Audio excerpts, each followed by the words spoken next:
Welcome back to episode 4 of Lismo Reads the Divine Comedy. I'm your host, Liam, aka Lismo. Today we're going to be reading Cantos 8 through 10.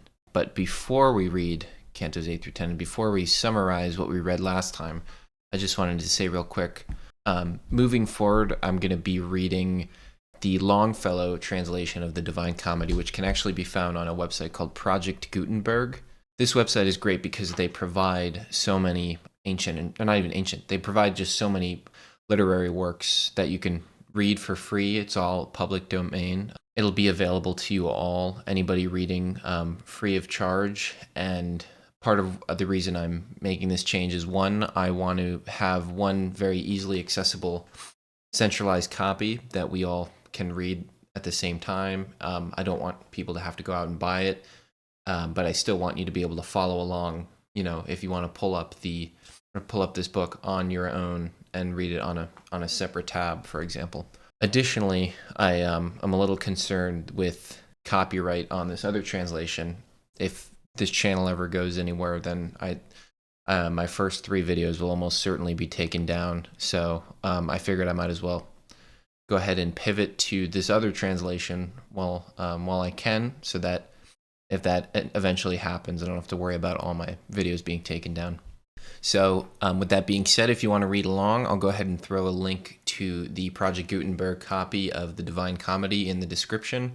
It's not, the copy doesn't belong to Project Gutenberg. It's actually a translation done by Henry Wadsworth Longfellow. And this specific translation is within the public domain. So it's completely free.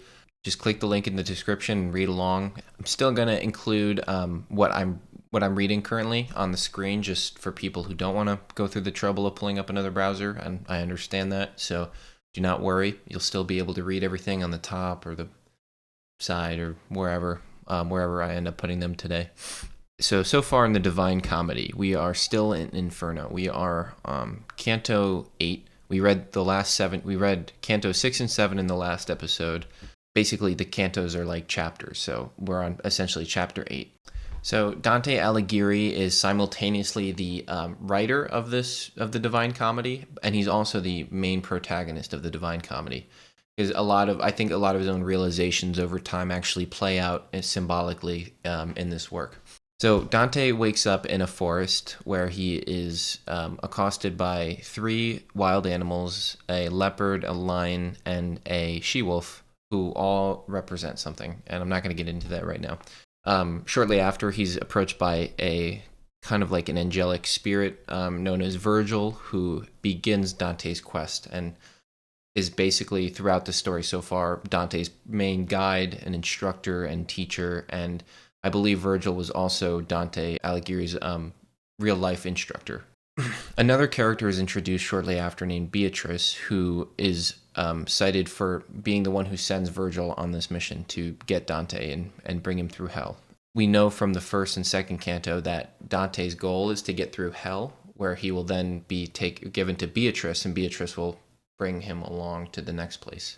Throughout his journey so far, he's experienced many different groups of sinners, each on a different level of hell, facing different punishment for different sins. For example, there were those who do not serve either God nor his enemies, and they are on the highest level of hell. There's also a group who have a little bit better treatment, who were dedicated to like arts and sciences. So even though they weren't religious, they strove to achieve great things during their lifetime, and for that they seem to have this sort of reprieve compared to other damned souls. Now, on the last episode, Canto VI, we began with, and this started with a very graphic description of Cerberus tearing people apart. One of his victims was this man named Ciacco, who is, I believe, from the same hometown as Dante, and he was part of the church, and what his sin was gluttony. And so he exclaims that there were worse than him that would be found further down below the level of hell that they currently were at. This proves to be true. As they continue further down, they meet more corrupt, more politically corrupt, or I don't know, politically or religiously corrupt people.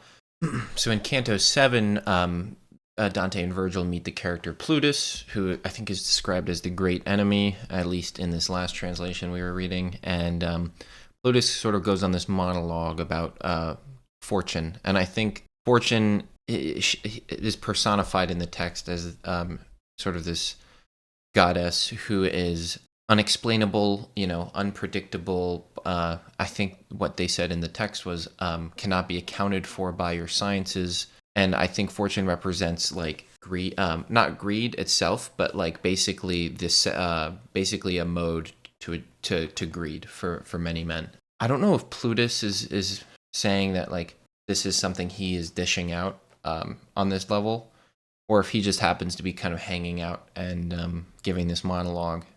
I would imagine it's probably more of the former, since he's just because of how he's described and how he's depicted in the text. It seems like he's more of a malevolent character. So in Canto VII, we see the sinners all dancing around this circle like a whirlpool, likened to Charybdis, who's the mythological creature, kind of like swirls under the water and creates a vortex. And further beyond that, they get to the marsh sticks, or I think maybe the river sticks. I don't know if they're interchangeable or if maybe this is toward the end of the river sticks. But they get here and they see this group of people, or rather damned souls, who are brawling in the mud, flinging mud at each other, attacking each other, just senseless, sort of senseless violence occurring. Virgil just sort of like gets Dante to go through, basically saying like we can't dally now. We must continue on if we want to ever make it through this. All of these sites, and this goes for the previous episode in Cantos as well. Dante is sort of losing faith in humanity in a sense. He's getting filled with more and more despair as he continues his travel. But I would imagine this is sort of it's all breaking him down so that maybe perhaps Beatrice toward the end of Hell can start building him back up a little bit in a way. I'm sure it doesn't stay this dark throughout the whole series, but so far these Hell cantos have been these Inferno cantos have been very descriptive, very, very graphic. And Dante, the poet, has been doing a great job of creating imagery for the reader. At least for me, that's been the case.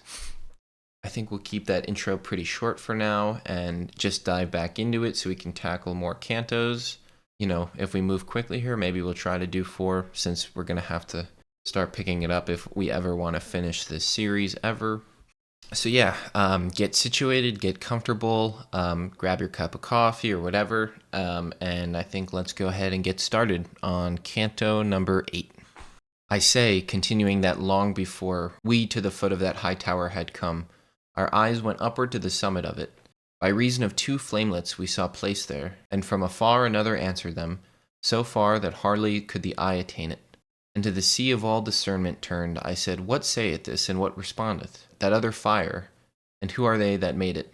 And he to me, Across the turbid waves, what is expected thou canst now discern, if reek of the Morris conceal it not. Cord never shot an arrow from itself, that sped away athwart the air so swift, as I beheld a very little boat come over the water towards us at that moment, under the guidance of a single pilot, who shouted, Now art thou arrived, fell soul. Phlegyas, thou criest out in vain, for this once, said my lord, thou shalt not have us longer than in passing of the slough. I looked it up, and it's slough, and it means a swamp. As he who listens to some great deceit that has been done to him, and then resents it, such became Phlegyas in his gathered wrath. My guide descended down into the boat, and then he made me enter after him. And only when I entered seemed it laden. Soon as the guide and I were in the boat, the antique grove goes on its way, dividing more of the water than 'tis wont with the others. Okay, so far, Dante and Virgil look like they come up on close to the foot of the high tower, and they see a flame inside. Or, you know what, they see 2 flamelets inside. Afar in the distance, they see yet another flame. And Dante asks, what is this flame and who lit it? I think he's referring to the far one. Virgil says, Across the turbid waves, what is expected thou canst now discern, if reek of the Morris conceal it not. So I think the Morris is, I looked it up, it's sort of like, I think it means like muddy. It looks like they hear from this new character named Phlegyas, who shouts at them, Now art thou arrived, fell soul. Virgil responds to him and cries out, but I think he's saying like, you won't have to suffer us longer than a minute, as they take this boat through the slough, which is a swamp.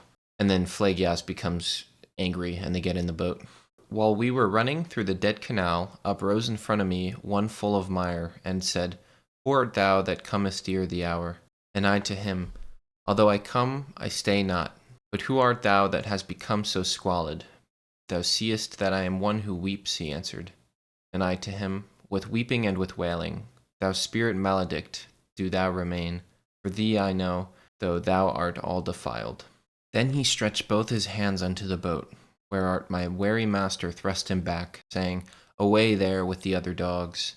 Thereafter with his arms he clasped my neck, he kissed my face, and said, Disdainful soul, blessed be she who bore thee in her bosom. That was an arrogant person in the world. Goodness is none that decks his memory, so likewise here his shade is furious. How many esteemed great kings up there, who here shall be like unto swine in mire, leaving behind them horrible dispraises. And I, my master, much should I be pleased if I could see him soused into this broth, before we issue forth out of the lake. And he to me, Ere unto thee the shore reveal itself, thou shalt be satisfied. Such a desire, 'tis meet thou shouldst enjoy. A little after that I saw such havoc made of him by the people of the mire, still I praise and thank my God for it. They were all shouting, At Filippo Argenti, and that exasperate spirit Florentine turned round upon himself with his own teeth. So I think some of these last lines here are Virgil telling Dante about Phlegyas, lovely name. Virgil basically says, like, this guy's horrible, disdainful soul, blessed be he who bore thee in her bosom. Dante makes a comment to Virgil saying that he wants to see him, like, I guess, drown into this swamp before they leave the lake. And then toward the end here, Dante sees a bunch of, I guess, havoc that was wreaked by Phlegyas. All right, let's jump back into it. We left him there, and more of him I tell not, but on mine ears there smote a lamentation, whence forward I intent unbar mine eyes. And the good master said, Even now, my son, the city draweth near, whose name is Dis. Dis? With the grave citizens, with the great throng. And I, its mosques already, master, clearly within there in the valley I discern vermilion, as if issuing from the fire they were. And he to me, The fire eternal that kindles them within makes them look red, as thou beholdest in this nether hell.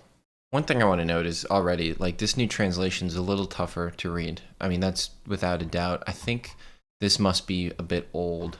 Yeah, this was published in 1867, so this is definitely a tough one.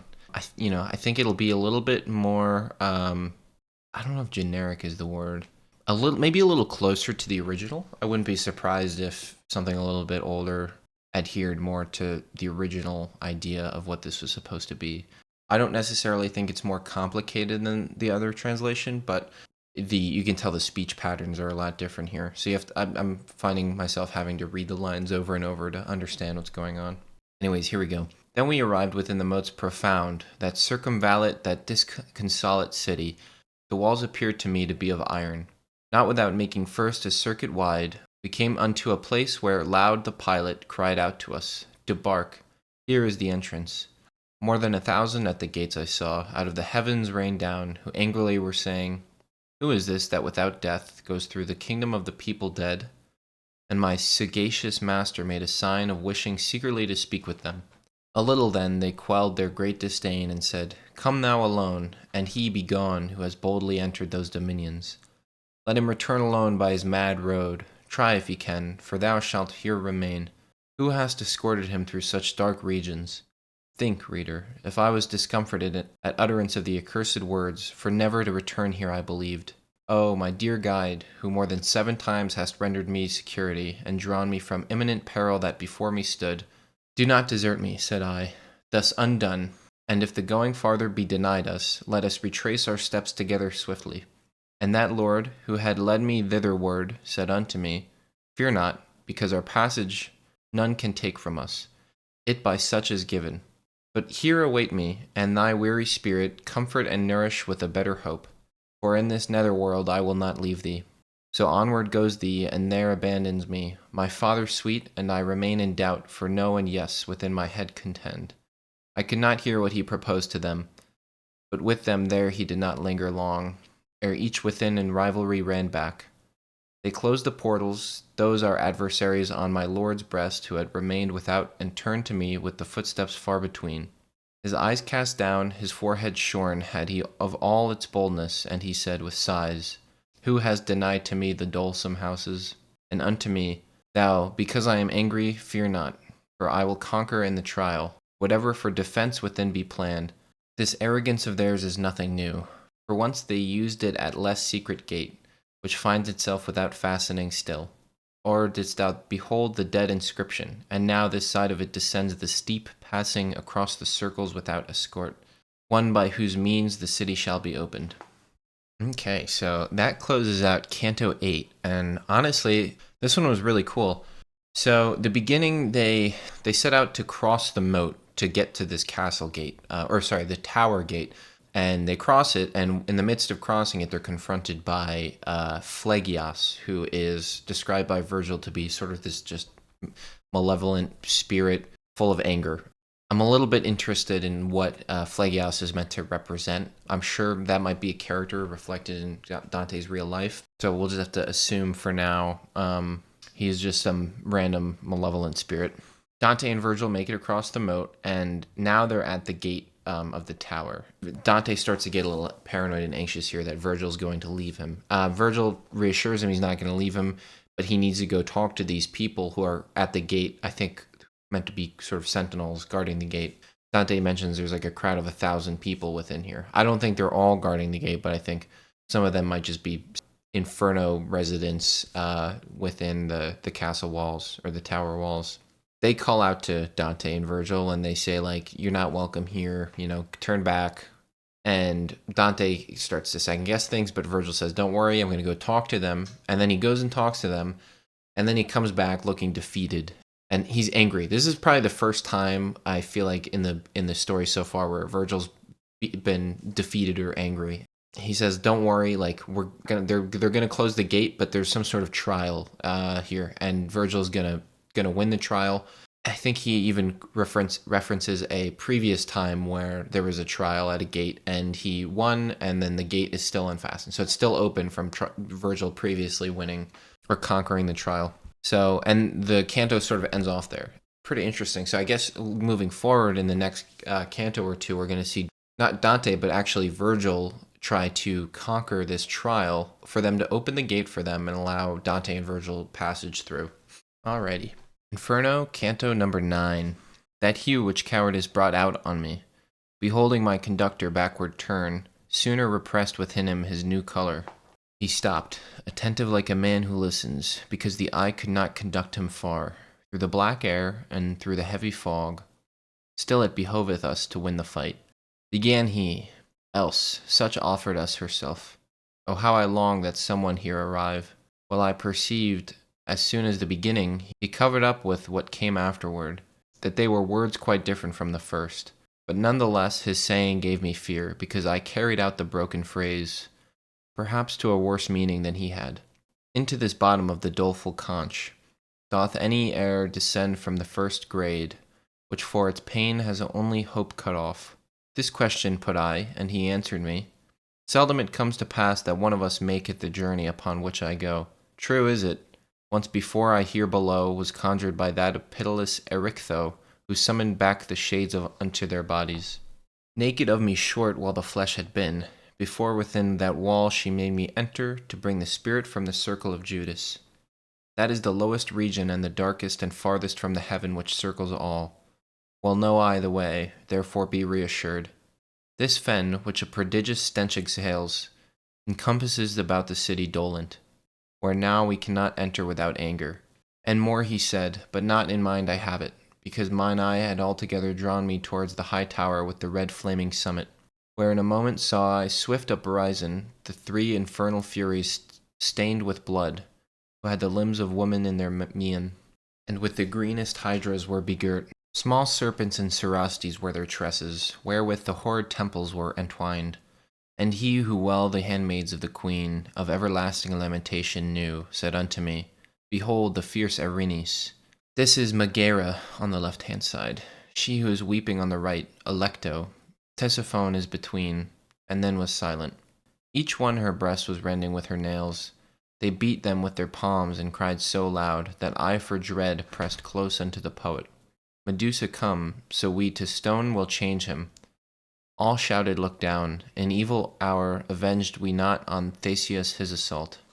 Turn thyself round, and keep thine eyes close shut, for if the Gorgon appears, and thou shouldst see it, no more returning upward would there be. Thus said the master, and he turned me round himself, and trusted not unto my hands so far as not to blind me with his own. O ye who have undistempered intellects, observe the doctrine that conceals itself beneath the veil of the mysterious verses. And now there came across the turbid waves the clangor of sound with terror fraught, because of which both of the margins trembled. Not otherwise it was than of wind, impetuous on account of adverse heats, that smites the forest, and without restraint the branches rends, beats down, and bears away. Right onward, laden with dust, it goes superb, and puts to flight the wild beast and the shepherds. Mine eyes he loosed, and said, direct the nerve of vision now along the ancient foam, there yonder where that smoke is most intense. Even as the frogs before the hostile serpent across the water scattered all abroad, until each one is huddled in the earth. More than 1,000 ruined souls I saw, thus fleeing from before one who on foot was passing over the Styx with souls unwet. From off his face he fanned the unctuous air, waving his left hand oft in front of him, and only with that anguish seemed he weary. Well, I perceived one sent from heaven was he, and to the master turned, and he made sign that I should quiet stand, and bowed before him. Ah, how disdainful he appeared to me! He reached the gate, and with little rod he opened it, for there was no resistance. O banished out of heaven, people despised, thus he began upon the horrid threshold. Whence is this arrogance within you couched? Wherefore recalcitrate against the wall, from which the end can never be cut off, and which has many times increased your pain? What helpeth it to butt against the fates, your Cerberus, if you remember well, for that still bears his chin and gullet peeled? Then he returned along the miry road, and spake no word to us, but had the look of one whom other care constrains and goads than that of him who in his presence is. And we our feet directed towards the city, after those holy words all confident. Within we entered without any contest, and I, who inclination had to see what the condition such a fortress holds, soon as I was within, cast round mine eye, and see on every hand an ample plain, full of distress and torment terrible, even at Arles, where stagnant grows the Rhone, even as at Pola near to the Quarnaro, that shuts in Italy and bathes in its borders. The sepulchres make all the place uneven, so likewise did they there on every side, saving that the manner there was more bitter. For flames between the sepulchres were scattered, by which they so intensely heated were, that iron more so asks not any art. All of their coverings uplifted were, and from them issued forth such dire laments, soothed seemed they of the wretched and tormented. And I, my master, what are all these people who having sepulture within these tombs, make themselves audible by doleful sighs? And he to me, here are the heresiarchs, with their disciples of all sects, and much more with thou thinkest laden are the tombs. Here, like together with its like is buried, and more and less the monuments are heeded. And when he to the right has turned, we passed, between the torments and high parapets. Okay, so a lot happens here in Canto number 9. I think this might be one of the most action-packed cantos we read so far. But there's so much going on, it makes it very confusing. So we'll try to dissect it here, but I know that even still we'll get some things wrong. Canto 9 begins with Virgil and Dante discussing this trial that they're about to take on, but in the midst of this discussion, Dante looks up and he sees at the top of the tower these like 3 creatures. Let's go to the description here. Limbs of women in their mien, and with the greenest hydras were begirt, small serpents and cerastes were at their tresses. So I believe these are creatures with snakes in their hair. I'm basing this off of my knowledge of Medusa, who they call out to. They appear at the top of the tower, I believe, and they're kind of like shouting down to Dante and Virgil. And their names are Megara, Alecto, and Tisiphone, calling down to Dante and Virgil that they're going to turn them into stone. And Virgil not only blinds or covers Dante's eyes, but he turns Dante around to not look at them. But in the midst of that happening, this it's almost like a rush of air happens across the water from them. It's pretty crazy. In the midst of this, there's this line, "O ye who have undistempered intellects, observe the doctrine that conceals itself beneath the veil of the mysterious verses." I think this line here, or not this line, this whole stanza is like a call out to the reader. It's like a breakaway from the actual passage to basically say, like, read between the lines of these mysterious verses and try to make sense of the doctrine. But in the midst of this this interaction with the three Medusa type ladies, this heaven sent, I don't know if is he a man? He's described as he. Yeah, he's described as he. He's a man sent from heaven, descends down, and he walks over the river Styx. Just he walks on the water, and then he goes and just like opens the gate for them. I think he has a benevolent force, and Virgil says to Dante to basically like, oh, stop and stand quiet and bow to him. So I don't know if this is God or Jesus or whoever, but he appears here, strolls on in, opens the gate, and then suddenly now Virgil and Dante don't have this trial or contest that they have to do anymore because the gate's open. Within the gate, in this fortress, they see what Virgil describes as heresiarchs. Okay, so they arrive here, and it looks like there's tombs they come across. This last part, when they're inside the fortress, is a little bit confusing. I'm not exactly sure. On every hand, Dante sees an ample plain, full of distress and torment terrible. The idea of heat is being conveyed a lot throughout this canto, more than previous ones. So it's getting hotter, and there's tombs all around. Canto number 10. Now onward goes along a narrow path between the torments and the city wall. My master and I follow at his back. O power supreme, that through these impious circles turnest me, I began. As pleases thee, speak to me, and my longing satisfy. The people who are lying in these tombs, might they be seen? Already are uplifted, the covers all, and no one keepeth guard. And he to me, they all will be closed up. When from Jehoshaphat they shall return, here with the bodies they have left above. Their cemetery have upon this side with Epicurus and his followers, who with the body mortal make the soul. But in the question thou dost put to me, within here shalt thou soon be satisfied, and likewise in the wish which thou keepest silent. And I, good leader, I but keep concealed from thee my heart, that I may speak the less, nor only now hast thou thereto disposed me. O Tuscan, thou who through the city of fire goest alive, thus speaking modestly, be pleased to stay thy footsteps in this place. Thy mode of speaking makes thee manifest a native of that noble fatherland, to which perhaps I too molestful was. Upon a sudden issued forth this sound from out of one of the tombs where I pressed, fearing a little nearer to my leader. And unto me he said, Turn thee, what dost thou? Behold there Farinata, who has risen. From the waist upwards, wholly shalt thou see him. I think we've heard mention of Farinata before.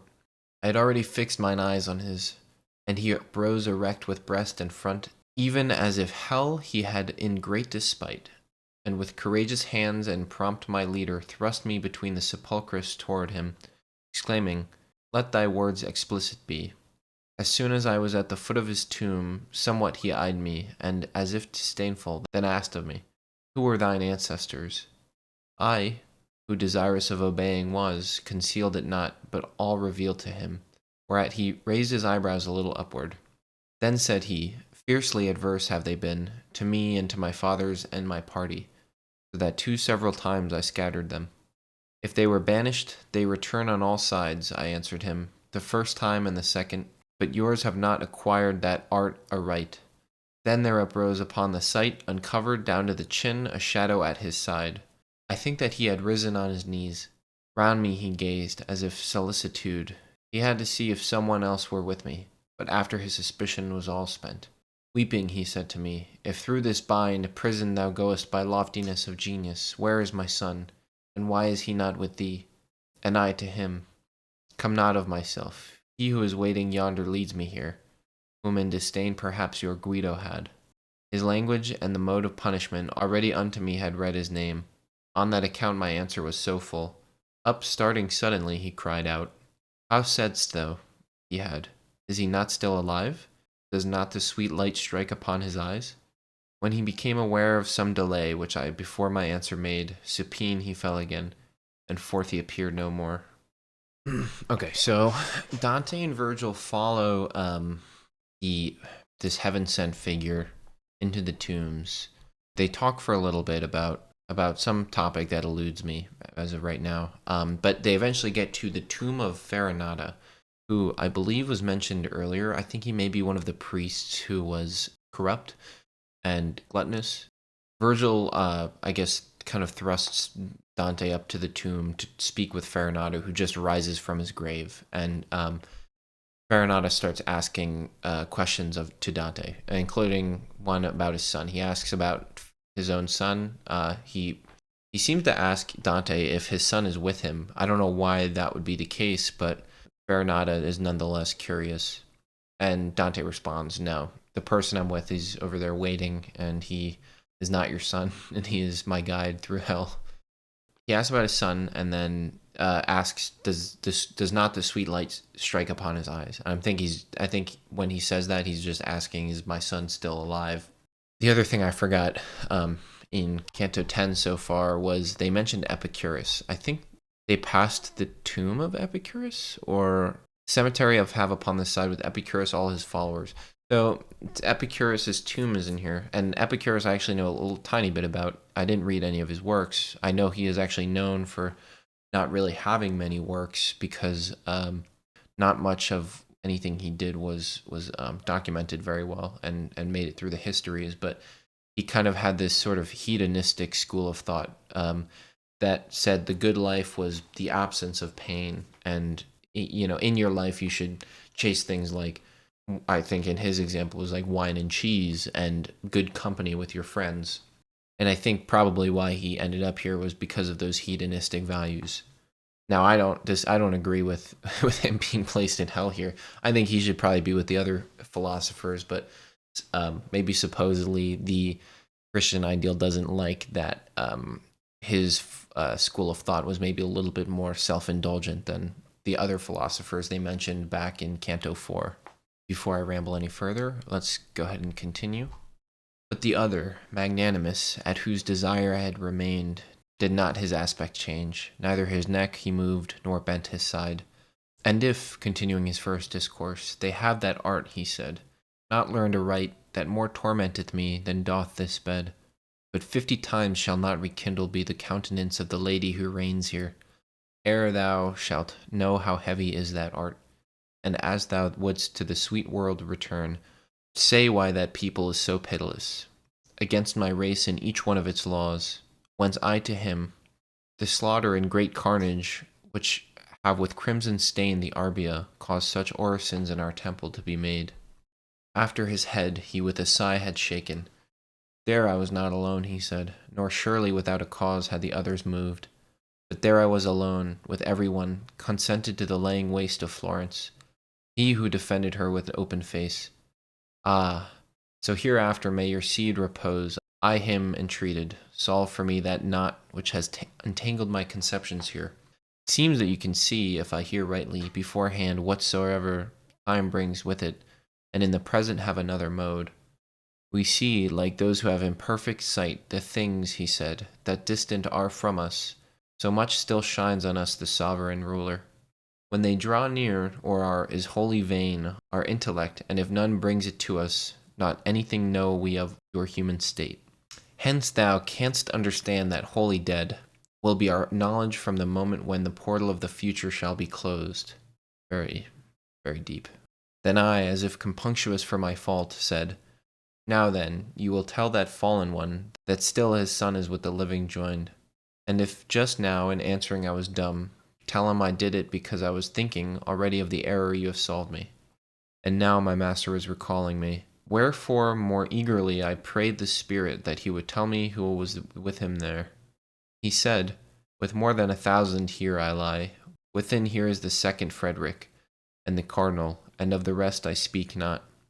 Thereon he hid himself, and I towards the ancient poet turned my steps, reflecting upon that saying which seemed so hostile to me. He moved along, and afterward, thus going, he said to me, Why art thou so bewildered? And I in his inquiry satisfied him. Let memory preserve what thou hast heard against thyself. That sage commanded me, and now attend here. And he raised his finger. When thou shalt be before the radiance sweet of her whose beauteous eyes all things behold, from her thou'lt know the journey of thy life. Unto the left hand when he turned his feet, we left the wall and went towards the middle, along a path that strikes into a valley, which even up there the unpleasant made its stench. Okay, so Dante continues his conversation with who I believe is the corpse or the soul of Farinata. Toward the end of his conversation with Farinata, he tells him that his son is still alive, I believe. He says, now then, you will tell that fallen one that still his son is with the living joined. So yeah, he's saying that the son of... So maybe he's speaking to somebody differently now. Anyways, he's saying the son is still with the living. I don't know how Dante would know this. He might be just saying that to make him feel better, but I honestly don't know. With the spirit that he's speaking with, he tells Dante that 1,000 more lie here with him. I would guess it's probably even more than that. 1,000 seems fairly low for this group of spirits, though I don't know exactly what these spirits are in this tomb for. Him with Farinata are the second Frederick and the cardinal. That's rather vague because I think there could be multiple cardinals over the course of time, but maybe it's the cardinal who existed parallel to Dante in his own timeline. Okay, so it looks like what happened was Dante began speaking with Farinata, but very soon, and I didn't catch this the first time. The spirit of Cavalcanti rises out of the tomb as well, and he's the one who's questioning Dante about his son, who is Guido, who is actually one of Dante's close friends. Cavalcanti's asking Dante why Guido is not with him on this journey, and to which Dante responds, he's not here because he either doesn't care for Virgil or for Beatrice, as they I guess are supposed to represent the ideas of philosophy and religion respectively. Dante does know that Guido is still alive, and that's what he says to Farinata to tell Cavalcanti that his son is still alive a little bit later after Cavalcanti retreats back. Farinata in their discussion kind of exclaims politics that belonging to him that sort of oppose Dante's own. Farinata, because of his shade, can predict the future if it is distant enough, but is ignorant to the current present. So he tells Dante that he is eventually going to be exiled from Florence. Virgil tells Dante to come back and to remember his conversation with the spirit and keep that in mind as he moves forward. And I think he even references Beatrice here. He says, when thou shalt be before the radiant sweet of hers whose beauteous eyes all things behold, from her thou'lt know the journey of thy life. And I think Virgil is saying, like, get ready to meet Beatrice, who's kind of this like radiant spirit essentially. And they leave the tombs and enter a valley, which has another place with a very unpleasant stench. And that closes out Canto number 10. Okay, as for the summary of Cantos 8 through 10, we start in Canto 8 at the tower, at least at they start at the moat of the tower, and they take the boat over across the moat, and that's where they're confronted by Phlegyas, who is kind of just this evil spirit who is trying to cause discourse in their journey. At the end of Canto 8, they get to the gate where Virgil speaks alone with the people who are holding the gate, and they don't immediately allow Dante and Virgil to pass, and this causes frustration for Virgil and anxiety for Dante. Virgil tells them that they're going to have to complete some sort of trial in order to get through the gate, but not to worry, that he's done it before and he can do it again. Canto IX starts out with Dante and Virgil speaking about this trial, and in the midst of their conversation, three evil figures appear on the tower, and they're like these like Medusa-like snake women who go by Megara, Alecto, and Tisiphone. And in the midst of their confrontation with those three snake ladies, this gust of wind or air comes through behind them. I think it's behind them. It's like back on the marsh sticks. And this heaven-sent figure comes down, walks across the water, and then just opens the gate for them. So they're able to continue.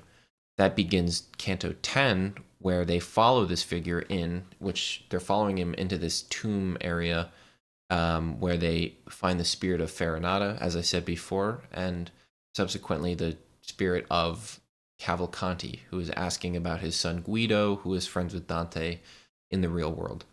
They speak at length. I would say most of the canto is just Farinata and Dante speaking, and a lot of it definitely has to do with the politics of that time between Dante's political views and then Farinata's seemingly opposed political views. He assures Farinata that Cavalcanti's son is still alive, I guess because he knows that. And toward the end of Canto X, Virgil calls Dante back. He tells him to remember this conversation he's had with the spirits because it's important somehow, and that he's going to be seeing Beatrice soon, who is this like radiant, very mystical spirit. And they depart. They depart the tombs and enter this valley, which has this horrible stench. And that is where Canto X leaves off. I think I'm going to leave it there for the summary. Keep it a little bit concise. Hopefully this video will be around the same length as the other ones. It's a long story, so we have to get cracking here and, maybe try to bump it up eventually to maybe 4 or 5 cantos if I can start reading quicker. But I don't see that happening just yet. Anyways, thank you so much for watching. If you enjoy these videos, definitely stay tuned because it'll probably take maybe the whole year to finish this series. And in the meantime, I do want to start thinking about other ideas for videos. I already have an idea for what I would like to do after the Divine Comedy. So if you like this channel at all, if you like this type of video, then definitely stay tuned, subscribe, and again, I encourage everybody watching to engage in the comments, share your thoughts. It would make this whole channel a lot more collaborative and exciting, ultimately make it into a much better thing. But with that, I will leave it and wish you all a good evening / morning / afternoon. Sloth.